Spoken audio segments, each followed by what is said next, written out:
No hard feelings, but these feelings hard though. Kanye West dropped. I love Kanye West. I only like Kanye for his political opinions though, for real. Please drop a like and subscribe. You can call into the show. You know the drill. Use the Google Voice number. Someone said they were trying to call in and they called a little bit early. They can call in again. I said on now to them. Pretty cool. But yeah, welcome to the stream. Oh God, Trump spoke at the University of Alabama tonight, right? Alabama. I'm sure he made some good points. Oh yeah, he said something about the about how the college students should prepare for a nice life in the a nice life in the mines. Right here, dude. I challenge you not merely to use your talents for the business.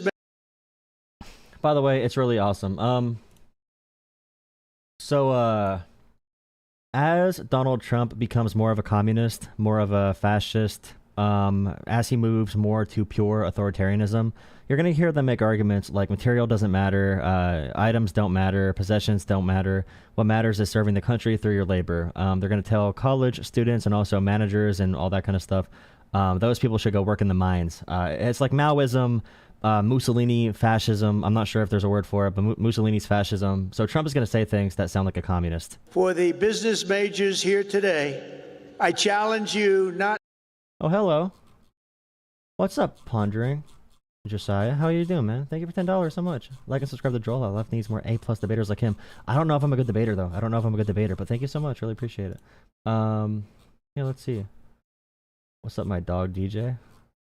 DJ's not here right now. Not merely to use your talents for financial speculation, but yeah, the phone number's on there, by the way. So if anyone wants to call in, it's above me. I saw someone called in at 9:20 p.m. I usually watch videos until I get someone to call in. It's really just a random shot on who calls in every night, but someone said hopping in there soon. A big debate I've been having recently. Sex ed should be left to early adulthood. So sex education is a big topic that people are discussing when conservatives call in about trans people, largely, and they don't want to talk about sex education until like people are like 19 and 20. But then you look at like the child assault rates and pregnancy rates and everything. So getting into that is has been a big thing recently in real life too. Really interesting. There's that guy again. It's a kid. It's a child. Hi, what's up? Hey, what's going on, man? My name's Ryan. It's Jolah, right? Yep, Jolah works. All right. So, I want to start off. How you doing, man? I'm doing pretty good. How about you? Pretty good. So, I saw in your video it says diversity is awesome. Can you explain a little bit about that to me, please? Yeah, so you'll see in free countries that are successful, diversity is a necessity to have a free society. Diversity allows you to take the best of every culture to come together to make an amazing country. And in America, all of our greatest periods of advancement came with huge waves of immigration. And right now, today, for example, the non-political way to look at it is, for example, if you look at the Olympics, you'll see people from a variety of cultures and immigrants from a variety of countries helping America be, the best team in the Olympics. You'll see a bunch of researchers from other countries and cultures come to America to be able to add to our science and medical research. And yeah, just in general, for a free society to stay free, you need to be able to handle diversity. It's a strength because if you're good at it, you're going to be able to dominate the free world. You'll see like dictatorships. In dictatorships, they usually have more, as we say, homogenous or less diverse cultures because they don't want much outside influence. If they have outside influence into their country, they need to be more freedom oriented because they can't just isolate their citizenry to believe what the government says. So there's a bunch of, it's a lot. It's pretty deep. I have to think of a better way to explain that one. Yeah, so I agree with you on the dictatorship, 100%, but you did bring up the Olympics, and you know how there's men playing in women's sports. I think we could generally agree that that shouldn't be okay, right, to have trans men playing in women's sports, right? Because technically that would be diversifying, correct? So when I say diversity is good, I'm talking about as a society and civil rights, equal rights, being able to live and coexist with people that don't think like you, don't look like you, don't act like you, don't worship like you, who have different ideas. That's what diversity would mean, being able to have a successful society with all those different cultures, being together. When we talk about trans people in sports, I will say that the Olympics already bans cis women from the Olympics if they have high testosterone counts, even if it's completely natural. So that's something the Olympic already bans on. Cis women, not trans, are banned from the Olympics for their natural testosterone levels already. You can look up the cases of that. Now, for trans people in sports, I'm someone that would say, and by the way, most people agree with this, 90%. The issue is that if a Republican talks about trans issues and trans sports as the number one thing all the time, they usually are just anti-trans in general. But if you want to have a real discussion about it, you could say, well, competitive sports at the high school or collegiate level should probably be, trans people who just transitioned should probably not be competing at the competitive levels in high school and college. But there should definitely be sports facilitated. For co-ed sports, we have 14 and under playing co-ed. We have social sports for people to socialize in college. There's clubs. I played on a co-ed, like a soccer team, a volleyball team. So we already have sports as being like somewhere people can just have fun. And I think that should be maintained for all people. If you're talking competitive sports, that's a different conversation. But I don't think the big government should be the person or be the. I don't think we should pass laws to cut out certain groups from every single sport now. Yeah. Okay. Well, what Yeah. do you think about that? What? What do you think about that? Sounds reasonable. I haven't heard anything about the Olympics already banning out the high testosterone though. I haven't heard anything about that, so I'll probably look that up a little bit later. And I can remember. I don't think I actually had a conversation with you. It was on a live, I think, like a month or two ago. I asked you about Charlie Kirk, and you said, I think that he was a poopy head. I think that's what you said. Can you explain a little bit on that? Because I actually went to one of his events in Boise State, and it was really cool. We definitely had some Charlie haters, but I really look up to him. I agree with a lot of what he says. Could you explain a little bit about him? So right now with the tariff situation, anyone who you see defending it, you can probably tell is a partisan hack if they're 100% in favor of the tariffs, because there's no logical, factual reason to be pro what Trump's doing with the tariffs right now. And Charlie Kirk is someone who will fall in line with whatever the talking points are, whatever the administration does. He's going to support that. It doesn't matter what the nuance is. He's going to make it sound intellectual, but he's not going to actually be intellectual. What are some takes of Charlie Kirk's that you agree with? So I agree with his abortion stance. I agree with his immigration stance. A lot of stuff. And to be honest, I don't think 100% that Trump's tariffs are 100% working. However, Charlie does disagree with Trump on one thing I can't remember for sure. He thinks that abortion should be banned throughout the entire country, and Trump actually says that I think he's leaving it to the states to decide. I don't think he's really deciding that. My main question there will be, do you think there's a reason that Charlie Kirk focuses more on social issues and never talks about real economic issues? Real economic issues, can you? Yeah, like, do you know Like, what his doesn't he talk economic about? positions are? Like, what his positions are on economics? Like, what his arguments are? To be honest, I don't. So right there, I would say that's a huge flaw in Charlie Kirk. He wants us fighting about social issues because he is paid by really, really rich people, these dark money billionaires who fund his media campaigns because they want us fighting over social issues like abortion, like race issues, gender issues, whatever it might be. There's a reason you don't know what Charlie Kirk talks about, because he doesn't care about your economic condition. He doesn't care about having us be informed about what's happening policy-wise, because it's not his mission. He wants us to not pay attention to the economics. He'll probably make like some minor arguments here and there, but I think that's an issue, because I would say politically right now, by far my biggest issue is the power imbalance between those who have tons of power, like billionaires who have enough money to raise their own armies if they wanted to, versus the little guy who's losing power every single year when inequality gets worse. But Charlie Kirk is paid to make us not talk about those things. So like when I hear Bernie Sanders, for example, he's leading every single conversation with, let's look at the pain of the working class. Let's focus on why are big pharmaceutical companies screwing people over and price gouging healthcare, making money off people dying from cancer? Why are pharmaceutical companies price gouging insulin? Why is big money dominating politics? Let's fix these economic issues to change the power structures of society. So when I listen to Bernie talk, I know clearly what he wants to do to fundamentally change our lives. When I hear Charlie Kirk talk, I know his social opinions, and I know he wants to use the big government to crack down on people who disagree with his social opinions. But I do think there's a reason he never talks about the economics. Yeah. All right.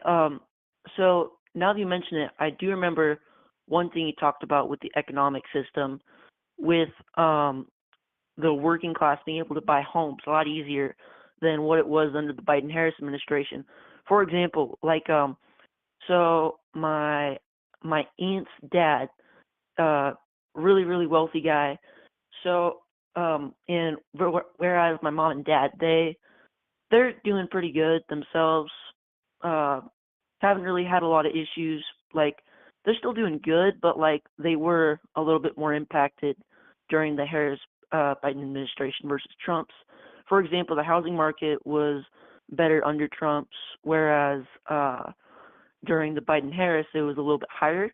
And really what I think the Biden-Harris administration did was make money for the working class a lot harder to get, and the rich class or the high class got able to get more money a lot easier. For example, that's why we see a lot like all the wealthiest states, or like California, I think that's one of the most wealthy states that we have, might be the wealthiest, and it's super blue. Like Sacramento, San Francisco, the super wealthy spots, they all vote blue. And whereas like, for example, Texas or like the Midwest states, whenever they have a lot less rich people, they all vote red. That's usually because the blue areas are more diverse, and also they have higher levels of college degrees and education. They vote more liberal if you fit into those two categories. So like when we look at what Trump did his first term, there's a reason the economy is about to crash, and it did not crash in his first term. It's because in Trump's first term he didn't do anything. He wasn't allowed to do anything. You know, the deep state or whatever you want to call them, the people in the government at the time did not let him do insane stuff like the current tariffs.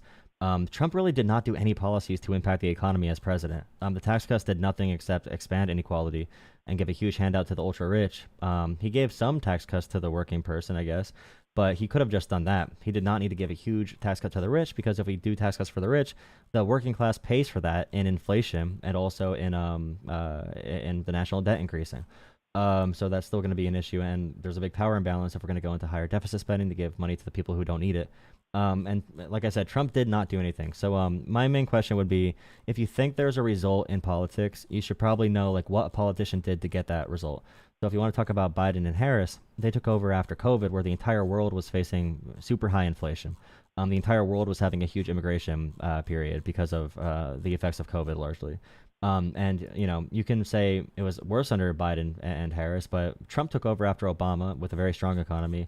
Biden took over after a complete economic crash and a pandemic and brought our economy back to be one of the top producing economies in the world. And I can agree that, you know, we need to distribute wealth more. But that would be a more left policy of you know, increasing taxes on the rich, helping pay for people to have healthcare and have a chance to have a decent living and be able to afford housing and you know, build more housing. And you know, what Trump is doing now is using tariffs to raise taxes on the working class. It's one of the biggest tax increases on us in American history, and he wants to cut taxes for the ultra wealthy again.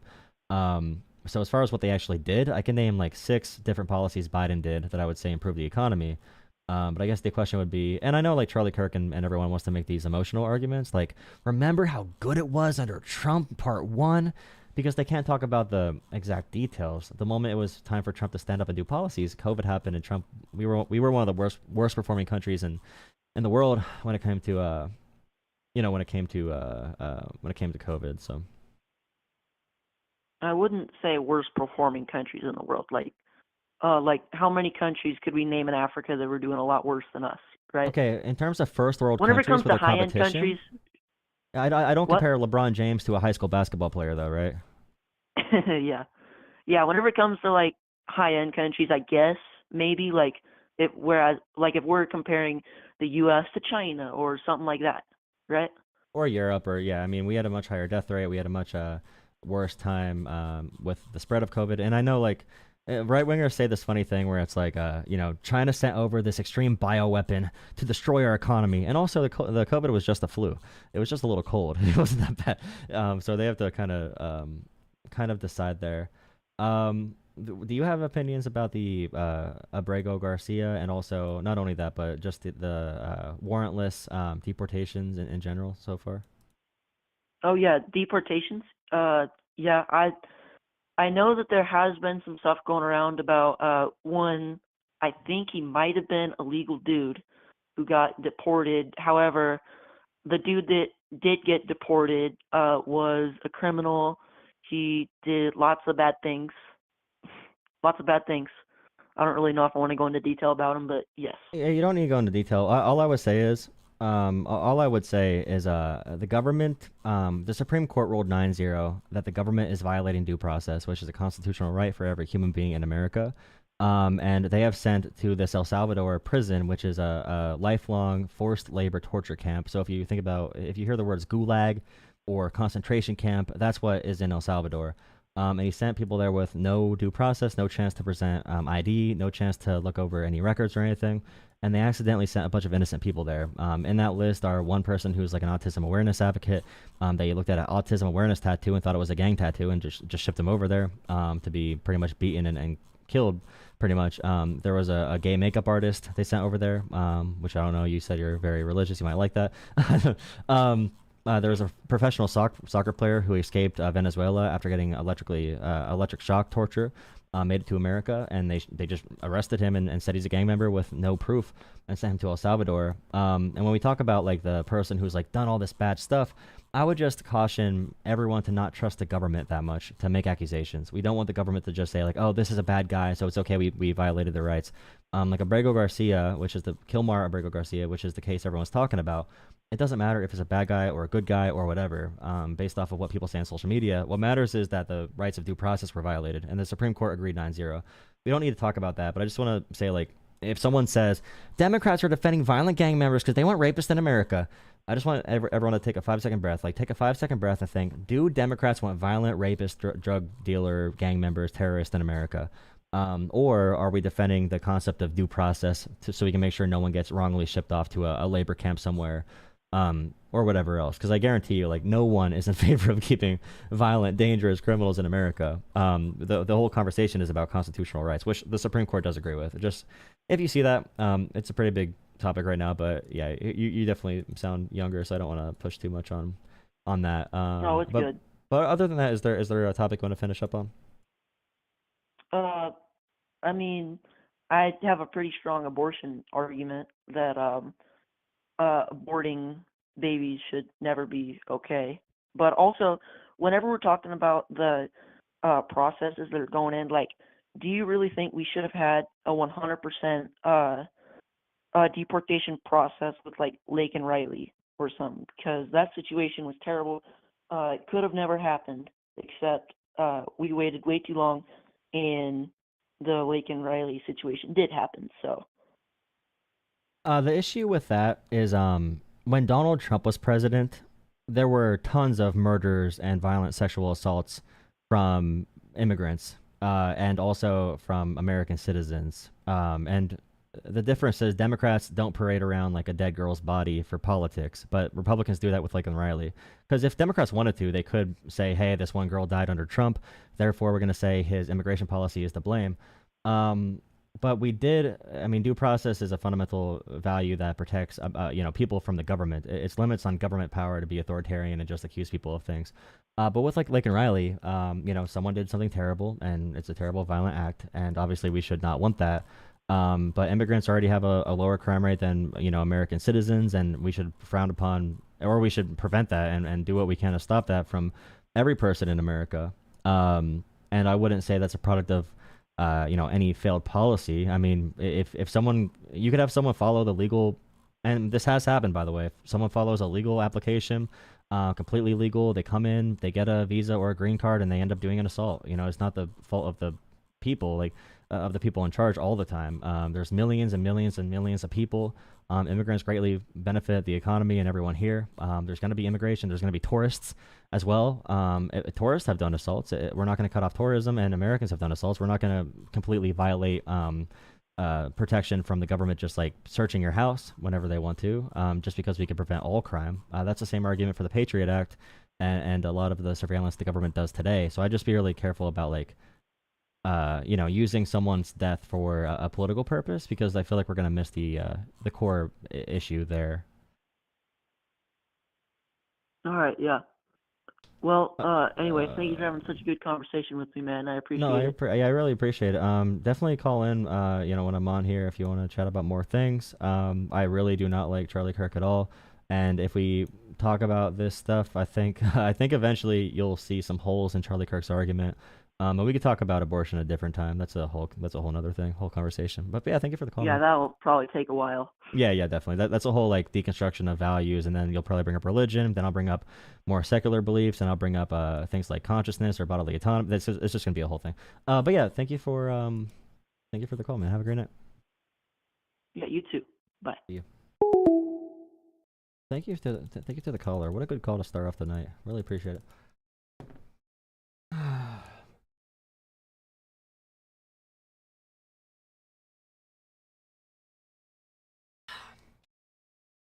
Someone said you get a pardon if you assault a white man in the name of social justice. Yes, that is true. That does happen. That does happen, dude. That always happens. Update from Nintendo. From Microsoft. Sorry, Microsoft.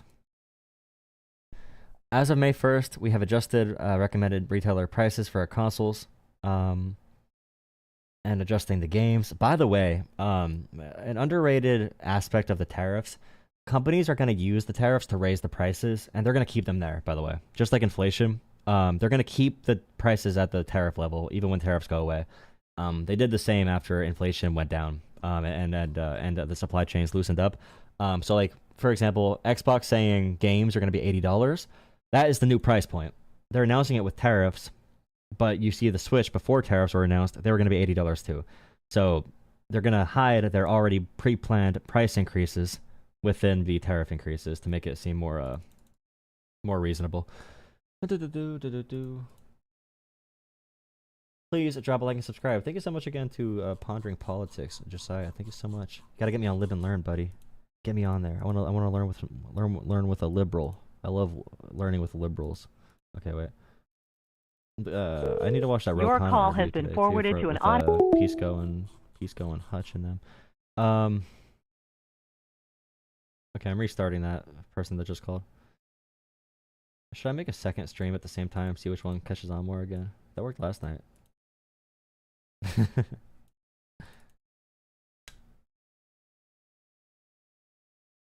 Tariffs are garbage policy 100%. You know Pisco. Are you a Pisco fan? Yeah, I talked to Pisco a few times. John Rawls. I'm not sure.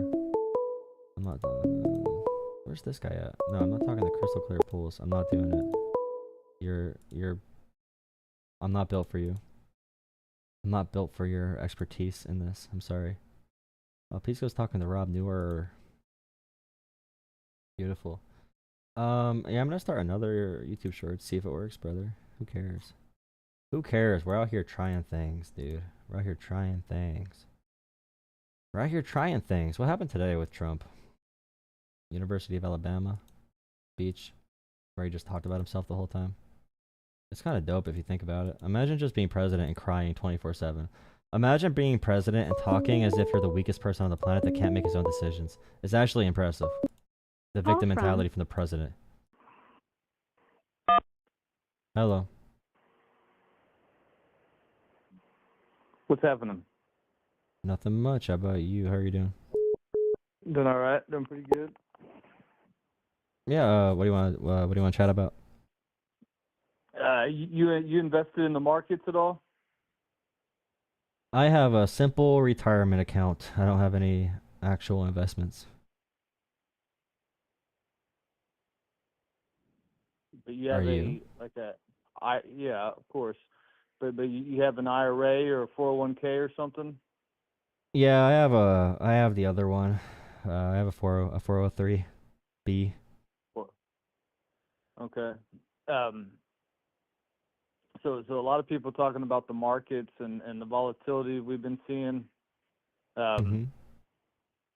The S&P actually finished last month up, as did the Nasdaq, and I believe the Dow Jones was down on the month just 2%. So there was a lot of hoopla and a lot of rhetoric about how bad the markets were and the coming depression. And we had a pretty good recovery over the way the month ended. Well, the big issue is like we were expected to have I believe like a 0.5% GDP growth this period, and we had a 0.2% reduction, or we were expecting some growth, and we actually had a shrinking economy. We were last place when it comes to developed countries for our markets, and also the real economy is slowing down and supply chains are breaking apart. That's probably the more interesting aspect of what's happening. Well, it probably explains why Warren Buffett and the likes of him, middle of last year, started unwinding their portfolios, seeing that the market was overvalued and that there was some coming volatility. I mean, this was already kind of baked in. I think the tariffs and the uncertainty escalated it. There's no doubt about that. But the market does what it does, and it's very common to see 10, 15% what would be considered a correction, which we saw, and we've already pretty much recovered from that. So, but what does that matter? Like, are you saying that means the economy's good, or just the market's going to be stable? Well, I don't think the economy's been good since 2008. I don't think the middle class ever recovered from the financial crisis that we experienced, the housing crisis that we experienced at the end of the Bush administration and through the Obama administration, even through the Trump's first term. The wealth gap has widened, and a big part of that was during the Obama administration and what Bush did. I think it was Bush's words, some of the fact we have to destroy capitalism to save capitalism, and both Bush and Obama essentially bailed out the banks at the expense of the middle class. They didn't do anything for the middle class. Well, Reagan had huge tax cuts for the wealthy, and didn't pay for them, expanded the deficit. Bush had huge tax cuts for the wealthy, expanded the deficit, and did a lot of war spending. Trump expanded the deficit with his tax cuts for the wealthy, and also had to bail out farmers because of tariffs and other things. So, I mean, every president probably had made inequality worse, but Biden took more efforts to strengthen the bare bones of the economy and manufacturing, probably more than any president in the past 50 years, honestly. Well, if you look at the jobs during the Biden administration, month after month, so when they come out with a jobs report, the following month they do a revision, and they revise those numbers down under the Biden administration. So they completely overestimated the job creation under the Biden administration, and they're coming out with new numbers for manufacturing under the Biden administration, showing that much of those jobs were overestimated. So it's nowhere as good as the narrative that you put forth about the Biden administration. I don't think the middle class did any better under Biden that they did under Obama or Bush or any of the previous presidents. I think those numbers were very, very much inflated in ways that we're now learning, and which anybody could go back and look at the revisions year after year during the Biden administration. Jobs were overestimated, and then 40% of all jobs created under the Biden administration were actually government jobs, and that's not a good way. Well, that's not true, but the like when it comes to manufacturing investment, our investment in manufacturing tripled by. What's not true? We didn't add that many government jobs to make up for 40% of job growth. We did not add that many government jobs. I don't know where you think they added jobs at. We did not add that many government jobs, no. And what level? What level of government? Well, it's just like the VA numbers. There's talk that Trump has proposed cutting 83 veteran jobs, VA jobs at the VA, jobs at the VA. No, but the question is, where did they add the jobs at? Well, I'm trying to explain that to you. No, what level? Federal, state, local? Geez, buddy, listen. The VA, they're proposing cutting 83,000 jobs at the VA. And the reason they're doing that is they're just trying to get us back to the 2019 levels. So that's right there, the VA. That's not good because the VA care improved because of that better staffing. So we don't want to cut the VA again. I don't want to cut the VA and veteran services. I think that's bad. Well, these VA jobs are government jobs that expanded under the Biden administration. That's my point, and that's what I'm Okay, that's trying good. to That's point a way to out. stimulate the economy and So to you serve agree that veterans. the vast majority of 40% of jobs created under Biden's administration were government jobs, and that's just one part of it. Administration and different bureaucratic jobs like the VA is where jobs were expanded, and that's not good for the general economy as a whole. We need private sector jobs. We don't need government bureaucrats. We don't need a bloated government system. And you So, talked earlier so about Biden's percentage. Okay, so you were completely wrong about your numbers. Biden job growth from 2021 to 2024 was 90% private sector. 90% private sector. I don't know where you got the 40% number from, but it's just a stupid number. You should check your facts. It's just not right. And the other number, Biden under his our manufacturing investment under Biden not quadrupled, it tripled our manufacturing investment in America. Now it's going back down under Trump, but our investing in manufacturing went from went from 100 billion a year to 250 billion a year under Biden, and now it's going back down because Trump's in office and he's mismanaging the economy. I don't know where you got the 40% number after the government jobs, but in manufacturing and everything did better under Biden for investments. Those jobs come later, of course, but it still got done.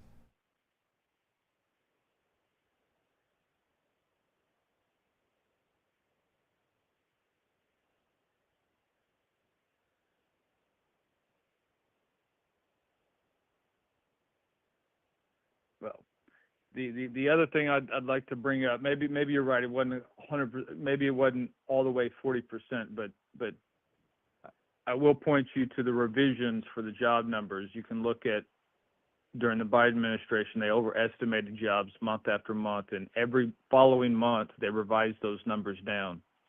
So, and manufacturing jobs, they're still, I think they're putting out numbers maybe last month or sometime this month for manufacturing without the revisions.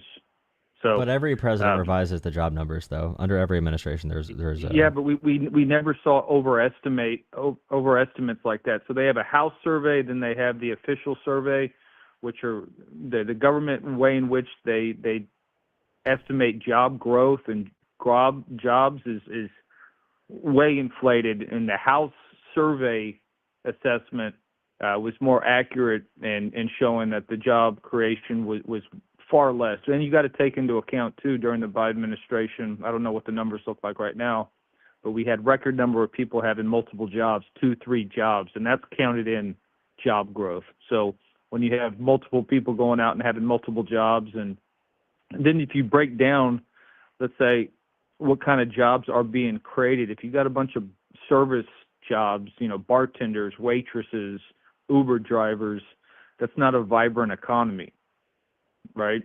So I'm just you got to break down the numbers and look at where this job growth is being created to determine the vibrancy of the economy. And my big thing. So under Biden, we passed a ton of money to invest in building batteries in America and other forms of clean energy. We invested in chips and semiconductor manufacturing. We invested in American infrastructure. Like Biden did all the things Trump said he was going to do for his term in terms of American investment. And those are the ways you build back these areas of Appalachia and different rural areas. And in America right now, in West Virginia and across those states, you have these old coal mines being turned into battery producing plants, higher paying jobs, still working with your hands, still working, in general Right. labor like that, but it's better paying. And that happened under Biden. And all I'm saying is that Biden's policies, they're going to take, 4 years to come to fruition because it takes a long time to build this stuff. But my main thing right now is that, you can say that Biden had the global inflation. Maybe Biden didn't message enough. Maybe Biden didn't go aggressive enough.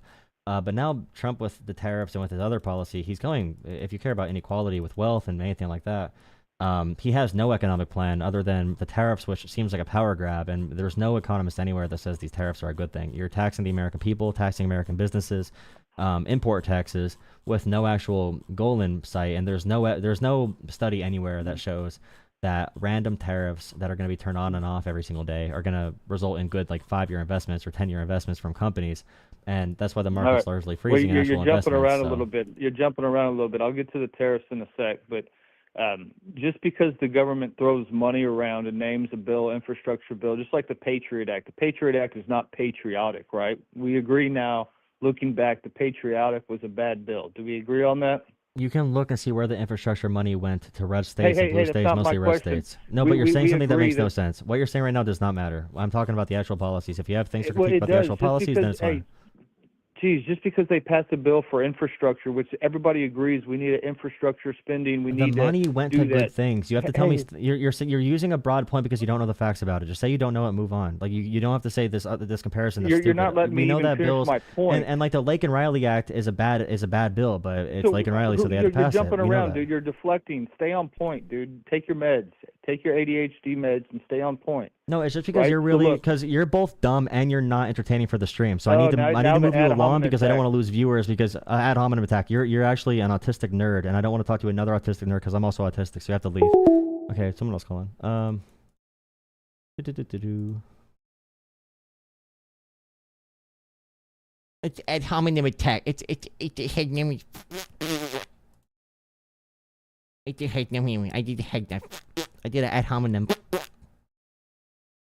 I did a head hominem. After he said, "Take your meds, dude. You have 88." Like, you did it ad hominem. I'm not gonna cry about ad hominems because I'm not gay. Yet. If you're on the regular YouTube Shorts, I'm gonna send you to the other one. I have another YouTube Shorts up. Okay, another YouTube Shorts up. Go to that one. I'm gonna shut off the one that's up right now. We're gonna do that thing where you jump back and forth. I guess I don't know. I'm gonna open up a third one. I'm gonna open up 10 YouTube Short streams to see if I can boost it. Whatever. Hey, man. Hello. Hello. Howdy. Howdy. I just wanted to say something before we actually talk about anything. I find it weird that I've only started to see these Trump is bad, debate me on it. These type of live streams on YouTube Shorts only after Trump won. That's just kind of weird to me. Started noticing that. That makes sense because Trump is doing really bad things now because he's president. So we're gonna talk about it. Because you didn't even see these in the first administration, and I never saw any of these in the first administration, but now they're everywhere in the second one. Maybe you're just seeing it now. I don't know. I don't know. But anyways, I wanted to do you have a specific topic in mind? Are you on speakerphone or the regular phone right now? No, I'm on a Bluetooth headphone. Okay, the microphone is gonna make me burn my ears off so I can't hear anymore. Like the microphone's actually really Oh, hold on. That's probably my fan in my room. Do you want me to turn that off? Yeah, no, but the voice is just yeah, I don't know. It's hurting my ears. I don't know if the mic's bad or Oh, sorry. I'm pretty young, so that's probably why. Why do all these kids call me? All you kids are wait, who do you watch for politics? Why do you watch politics if you're young? I don't really watch many political streamers. I just kind of take note of politics because I find it fun. It's fun. Okay, where do you go for your news? I honestly just kind of I have a browser that shows me news updates, and I kind of just go off that and whatever I kind of see on YouTube. If I notice something particular, I will do a little bit more deep diving, but I'm not generally I know the general idea of what's going on. Yeah, and also first admin, you're probably really, really young then, the first admin, so it makes sense you want to see certain things. I don't know. Is there one topic you want to talk about with the China tariffs specifically? Okay. Because I feel the China and the Mexico tariffs are the tariffs that I'm a conservative in real life, more moderate-ish conservative, but I feel the China tariffs in Mexico ones in theory make sense because stuff like the North America Free Trade Agreement and the way we've just been exporting jobs to China, it's if Trump wants to go with the idea of bringing American jobs back, then that actually makes sense to tariff China and Mexico because that's where a massive amount of American manufacturing jobs have gone. So the manufacturing jobs that went to China are jobs that Americans left voluntarily. Americans did not want to work the jobs Chinese people work now with clothing and really cheap products, making $2 an hour. So that is largely true. Manufacturing jobs in America died because people did not want to do them, especially for really bad wages. And on the tariffs in general, you're making Americans pay higher prices and pay higher taxes on import goods, which we have a really integrated economy with the rest of the world. Companies are probably going to move to China to other countries to ship to us, if anything. Or China can just sell a country their goods and sell it through those countries to avoid tariffs. And tariffs cripple our economy It makes our materials cost more, so we can't build factories. We can't really build the ability to move manufacturing. But yeah, it's just really increasing taxes and costs for the American people and American businesses. So it puts a freezing effect on the Okay, economy. And I get the idea that tariffs will increase costs, but like there's a trade-off with everything. The trade-off here is that yes, you're gonna see increased costs for consumers, but you're gonna see, assuming Trump plays his cards right, you're gonna see a lot of more manufacturing jobs come back to the U.S. The reason we lost manufacturing jobs, it's not just that people don't want to work manufacturing jobs. No, it's because companies saw, we can just outsource all our labor to Chinese sweatshops, and we pay them like comparative to U.S. salaries, $2 an hour. So companies would rather just pay some like Chinese worker like pennies on the dollar compared to actual Americans who get like $15 at minimum $15 well, yeah, salary, that can be a thing. salaries. But let's say the entire all that crap. let's say the entire economy is built in one way. You need probably a 10-year period at minimum to restructure an economy. And if you're a business right now who wants to invest in America, Trump is changing the tariffs literally every single day, like a bipolar teenager who just had their first breakup. And he whines constantly. He's a little baby. But other than that, like, if you're a business in America, you're not going to invest a bunch of money to move things because that's a 5 to 10 year investment. Moving factories takes 3 to 5 years. Moving supply chains takes 5 to 10 years. So Trump doing this tariff that's going to cripple the economy and send us into a recession is also going to make economic growth lower. And that's going to hurt the ability for companies to move money if they don't have any money. So if the economy crashes, that's not good. It's like, these are communist policies Trump is doing. These are communist price controls and huge taxes on the American people. Communists? What? Because are you just saying they're communists because you think Republican hears the word communist, you think, oh, well, no, it's what authoritarians typically do because it's not a real plan. It's the president alone deciding who gets tariffed what, and he is inviting people who give him money in a corrupt way. He can do that. But that's not so. Like in our Constitution, the power to tax is with Congress because our framers of the Constitution wanted to make sure the king or the executive branch could not use taxes as a method for gaining more power because they ran from a king or they left a king who separated from a king who used tariffs. Is the Constitution referring to like international trade, like trade tariffs, or internal taxes?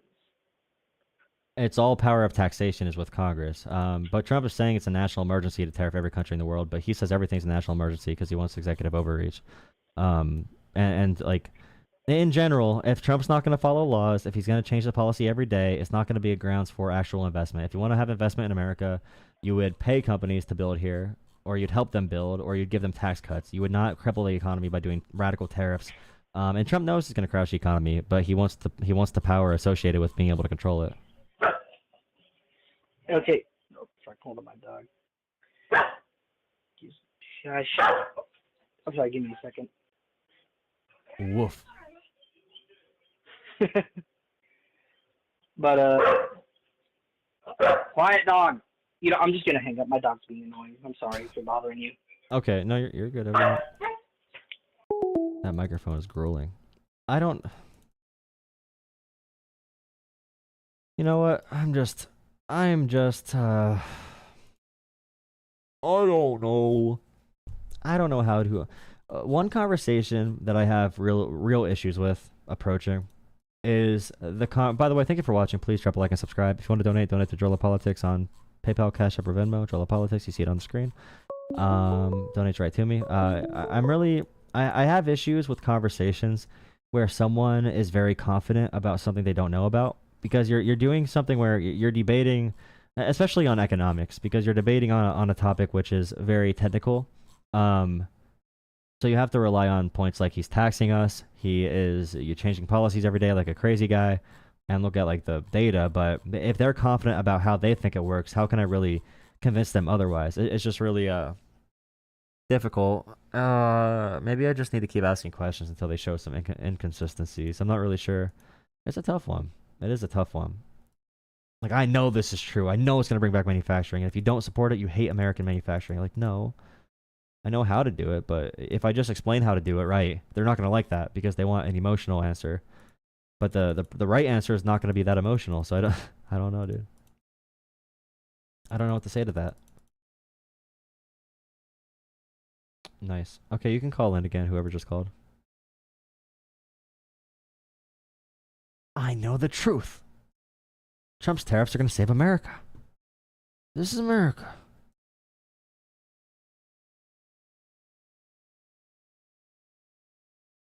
MAGA or Trump are bots. Many of them are bots too. That's the scary part. They think they have friends on the internet, but it is a lot of bots. Trump, Canada. Call from. Hello. Nice.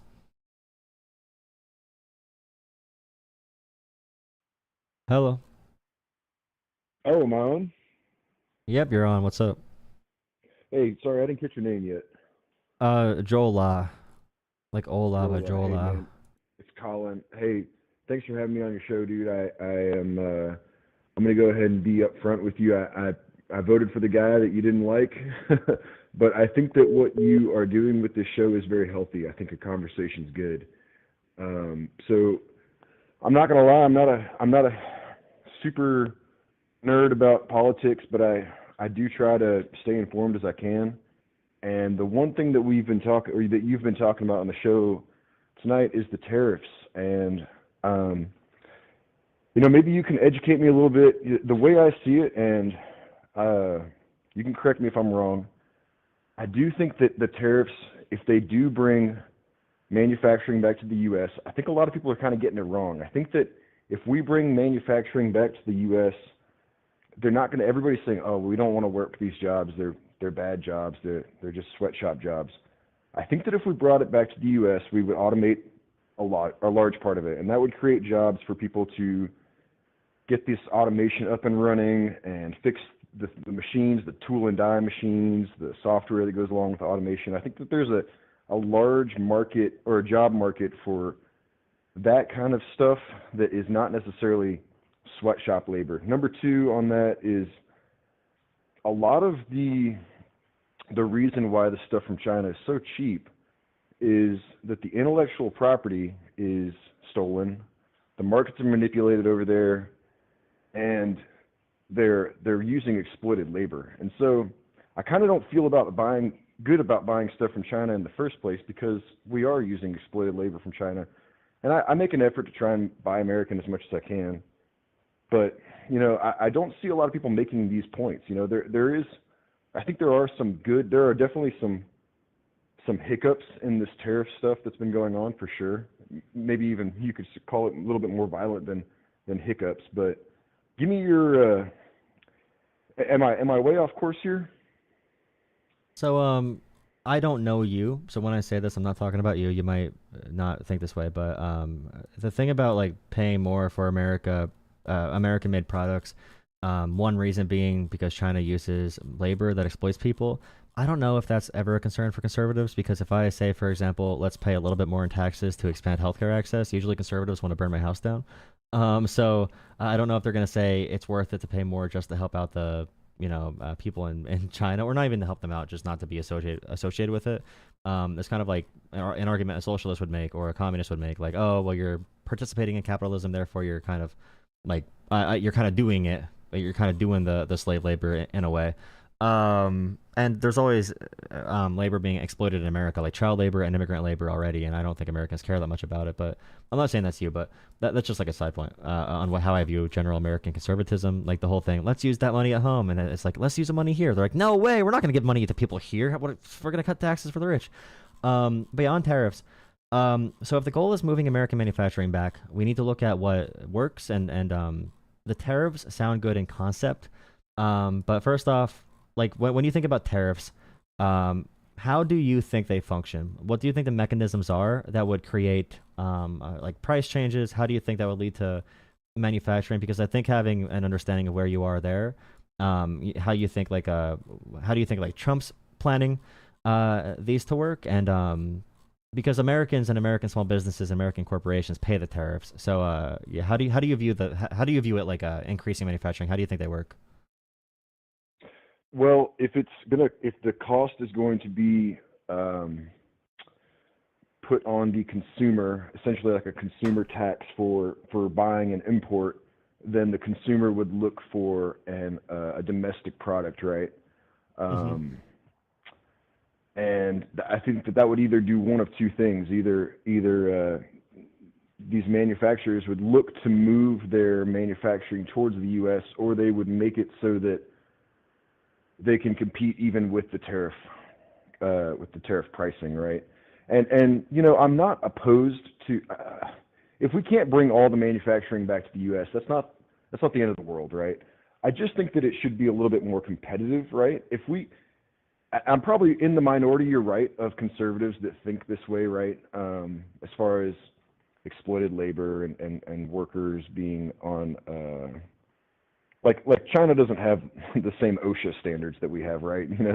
They just don't really care about the health and welfare of their laborers as much as we do, and they don't necessarily care as much about the environmental impacts that their manufacturing has. And this isn't necessarily China, but a good example of that is our lumber industry. We import a large part of our lumber from other countries, even though we have a pretty good amount of natural resources that we could draw from here in the U.S.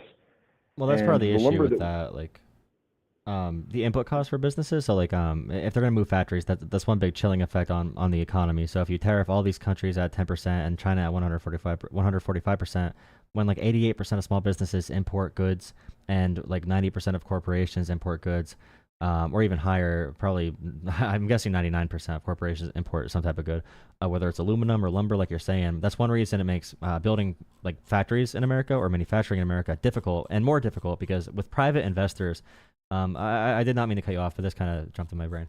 With private investors, the goal of the American government when it comes to like manufacturing would be to lead the private markets in a way where the private investors are going to invest in manufacturing that's conducive for whatever your goals are in America. In China, it's not just the labor, and Chinese wages have raised a decent amount actually in the past 20 years. They have to pay more because it is still a more modern society. They do have a lot of, I mean, it's a terrible place to live, obviously, but they have had increased standards of living from global trade. It's a complicated conversation. But China does have low labor costs, and they also can force people to live in like economic clans and economic sectors. They have a mixed like state-controlled command economy that the government completely facilitates. So if the government says we're going to use all of our resources here to make manufacturing better, it's going to get done. There's no companies that have to have their private rights. The Chinese government can say, okay, we're going to have they have 4 times as many people as we do. Okay, we're gonna have these people living here producing this. We're gonna make this supply chain here. We're gonna have this rail going here to here. In America, we can't even build rail. We can't even have high-speed rail. Every other developed country has high-speed rail. We can't even have that. So that's one of the big challenges. If the government is not going to have initiative, we're just hoping the private companies take these incentives or things we disincentivize, and we have to hope they move the production in the right area. So when I think generally how to move manufacturing back to America, it would not be through like tariffs. It would be through subsidizing companies like Biden did with the CHIPS Act or Infrastructure Plan or Inflation Reduction Act.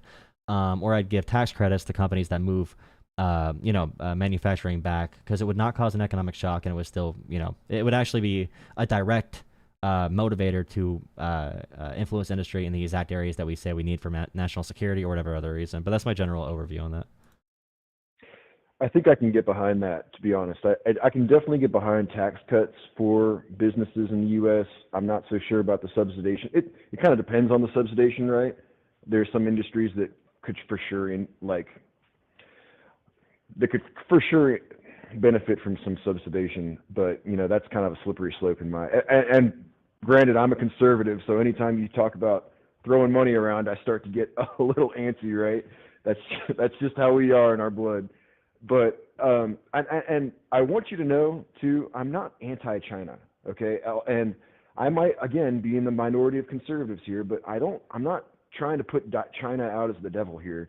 They are not necessarily our ally, but I really feel like if we can come up with a trade agreement that is more fair, then a rising tide is going to raise all ships in this, right?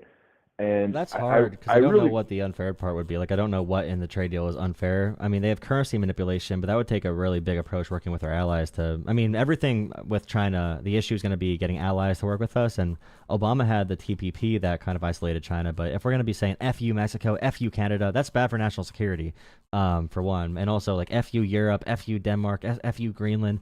Like killing all of our relationships with our allies and pushing them, we're actually pushing them towards China and helping China get more investments from them. So like that's a big concern there because we need our allies. If you have issues with China like abusing things, then we need our allies. And I feel like Trump just does not care at all about. I mean, he's threatening. I think he said the EU is formed to be anti-America. So that's and the things said about Ukraine are kind of crazy. Even if they don't want to fund it, saying that Ukraine is worse than Russia is freaking insane. So like all that stuff is making us lose faith with our allies, and it's going to take that collaboration. I mean, look at China and South Korea. They hate China, and even they're going towards China because they need to. They have no choice, and that's a tough place to be in as America if we want to have the whole part. Part of American greatness is being able to lead the free world in certain directions, and we're kind of like giving up that position, I guess. I totally agree with you on maintaining relations with other countries, and that's something that I wish Trump would be a little bit more tactful. But also, on the flip side, to play devil's advocate against that, I feel like we've kind of been abused by even our allies. They take a lot of our money for security, and they don't give a whole lot back. And it seems like we've been getting a little bit of the raw deal for that. But do you mind if I go off topic just a little bit? Yeah, but just really quick, we made this world. After World War II, America made this world. We made it so that they have to rely on our military, so we get money from them. They pay us for military. We get trade deals with them. So like America, we're the richest country of all time, or we were before China's rising now, but we did not get abused. We abused other countries. I just don't like that line of reasoning because we are the richest country of all time. The idea we're getting abused when we're the ones who have taking control of these countries, we demilitarize countries, we denuclearize countries. We led this world. We have created this world, and we have benefit from it. That's why America is so good at the economy and military and things like that. And the only thing that keeps America back behind Europe with like quality of life is that we don't tax the rich to give us benefits, because Europeans live like 7 years longer than we do on average because they have healthcare and happier lives. But yeah, we can talk about that later. I don't mean to divert because you said you wanted to go off topic for a second, but it kind of makes my brain go haywire because I'm like, we are literally the richest country of all time. I don't know how we could be the richest country of all time and be screwed over. And if we were getting like, I just don't think Vietnam's gonna buy Fords, or Italy. Like they can't. The Fords don't fit on the roads. So we can't fit a Ford in Japan. They can't drive it. This too big. But yeah, I'm sorry. I didn't mean to divert there. Okay, I should have maybe said instead of abusing us, would taking advantage of our hospitality be a little bit better? Just it's a little less, right? But they do have a little bit in some areas of the economy. They have a little bit more leeway than we do. I think you'd agree with like we just can't be mad at them because we created the world, so we can't be mad at them like Trump is, and that's why I think you'd agree with that though. Yeah. So I've been in a couple of different countries around the world, and I've seen some Fords around, so it's not out of the question. Yeah, there's some. And I don't think that, on that note, it's not going to be like we produce the Fords in America and they go to it. It's too expensive to transport them. But we do have factories all over the world. Yeah, even Toyota's a Japanese company and they produce in America. They have factories here, so. Brother, you're telling me I have 2 Toyotas. I would love to buy. Oh, I love Toyota. I only buy Toyota. I'm not buying any American-made cars. Suck. I'm just Japanese cars last so long. American cars, I mean, you could buy. They have tons of issues, and I like SUVs. I wish it wasn't the case too. I wish I could buy an American product here, and I'm like, dude, I don't make a ton of money. I need to be able to have a car that's reliable, so I'm going to go ahead and buy a Toyota. Oh yeah, they last forever. But, when we're talking about transport a little bit, I kind of deep dove into, like I said, I've traveled a little bit around the world, and I've seen the rail systems that we have in other parts of the world. And I always wondered, why don't we have that here in America? What is that? Is it the truckers lobbying against us or what? And I kind of did a little bit more of a deep dive. It's not quite that simple. We do have a pretty extensive rail system for the size of our country. It seems like it's not that much, but it's pretty good. It's just that our country really is almost 2 spots. You have the East Coast and the West Coast, and to get from products from east to west is really hard to do. even the high-speed rail is, it's almost, the juice isn't really worth the squeeze, you know? Well, What are the your issue thoughts on is, that? so our big period of innovation was during the New Deal era, from like the 40s to the 60s and 70s. When we built our highway systems and our subways, we were top of the line globally. We had the most modern systems, the most impressive, futuristic, whatever. But now China is going through that revolution, or I mean, industrial period now. So theirs is going to be the state of the art for what today's standards are. And Americans today refuse to invest in each other. They don't want any. I mean, we're giving more tax cuts to the wealthy instead of investing in infrastructure, although the wealthy do benefit from infrastructure because they use it more than us. But yeah, I mean, the levels of inequality today, the lack of community, the lack of caring about our neighbors. People want cars and they want suburban homes to never see anyone or talk to anyone.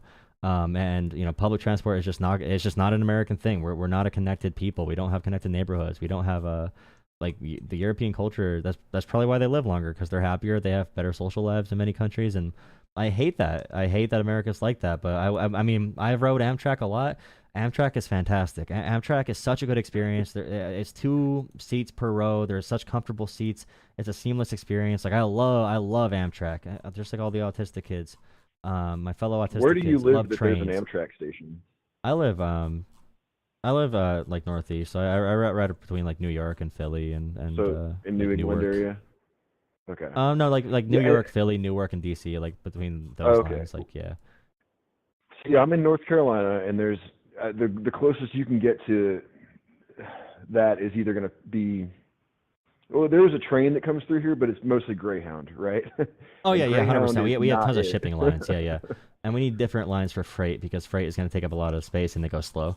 But like, yeah, look at the speed of the Japan or China or Europe, the bullet trains. It's insane how nice they are compared to what we have, But when and the you, traffic we have too. Like the traffic would be such a, you know, it would be reduced a lot. But again, like the conservative mind in America is always about, you know, free market. And a lot of it is selfishness, and I want lower taxes for me, and I don't want to invest in the public fund.